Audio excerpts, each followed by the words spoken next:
नमस्कार, मैं रवीश कुमार और आज की खबर सुनने से पहले आपसे अनुरोध है कि अपनी कुर्सी की पेटी बांध लीजिए, क्योंकि इस बार जो झटका आने वाला है वो न सिर्फ टीवी स्क्रीन हिलाएगा बल्कि प्रधानमंत्री नरेंद्र मोदी की सत्ता की कुर्सी को भी लुढ़काने वाला है। 23 जुलाई संसद भवन का माहौल सिर्फ गर्म नहीं होगा, वो तपेगा सवालों की भट्ठी में, क्योंकि इस बार प्रधानमंत्री के चारों ओर होंगे 488 सांसद और केंद्र में होगा सिर्फ एक चेहरा, नरेंद्र मोदी का। जी हां, यह सवाल अब सिर्फ चाय की दुकानों तक सीमित नहीं रहा बल्कि संसद के गलियारों में गूंज रहा है। क्या प्रधानमंत्री जी इस बार भी अमित शाह को ढाल बनाकर खुद विदेश यात्रा पर निकल लेंगे या फिर इतिहास में पहली बार सीधे सवालों की आग में उतरेंगे? सवाल है, ऑपरेशन सिंदूर का सच क्या है? सरकार कहती है 11 पाकिस्तानी ठिकानों पर बमबारी हुई, लेकिन अमेरिका के व्हाइट हाउस से बयान आता है हमने युद्ध रुकवाया। तो फिर क्या भारत अब व्हाइट हाउस की रिमोट कंट्रोल डेमोक्रेसी बन गया है? क्या हमारी विदेश नीति व्हाट्सएप यूनिवर्सिटी के फॉरवर्ड मैसेज से बनती है? पहलगाम में आतंकी हमला होता है, सिर्फ जवानों की लाशें मिलती हैं, न सबूत, न वीडियो, न कोई रिपोर्ट, न कोई प्रेस कॉन्फ्रेंस।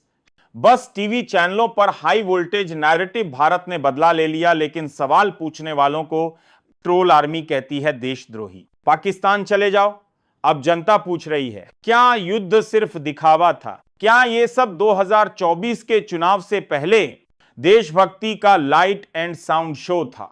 क्या यह वही इवेंट मैनेजमेंट सरकार है जो किसानों के आंदोलन पर चुप थी, महंगाई पर खामोश थी, बेरोजगारी पर आंखें मूंद लेती थी, लेकिन युद्ध पर वीएफएक्स की तरह प्रेस रिलीज भेज देती है?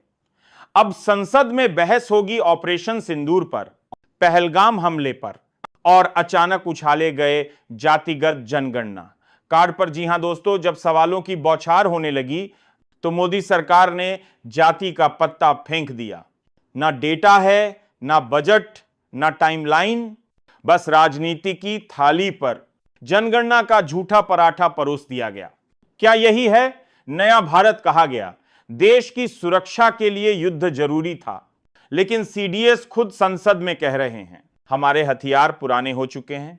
तो सवाल यह है, फिर युद्ध किस भरोसे छेड़ा गया? कहीं ऐसा तो नहीं कि देश के सैनिकों की शहादत को मोदी ब्रांडिंग का हथियार बना दिया गया? सवालों से भागने की आदत सरकार की पुरानी है, चाहे नोटबंदी हो या राफेल, कोरोना की लाशें गंगा में तैर रही हों या चीन की घुसपैठ, हर बार मुद्दा बदल दिया गया। अब जब ऑपरेशन सिंदूर पर सबूत मांगते हैं तो जातिगत जनगणना का शोर मचाया जाता है और अब तो खुद बीजेपी के सांसद भी फुसफुसा रहे हैं। सरकार थक चुकी है, जनता अब पुराने जुमलों पर हंसती है।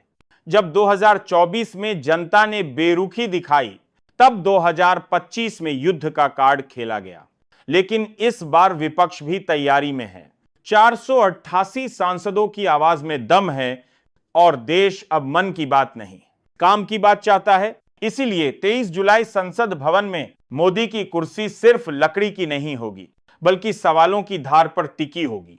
क्या वो जवाब देंगे या फिर वही पुराने तरीके से सवालों को एंकरों से मरवा देंगे? तो दोस्तों, ये खबर सिर्फ संसद की नहीं है, ये आपकी आवाज की है। अगर आप नहीं पूछेंगे तो सत्ता आपकी चुप्पी पर शासन करेगी।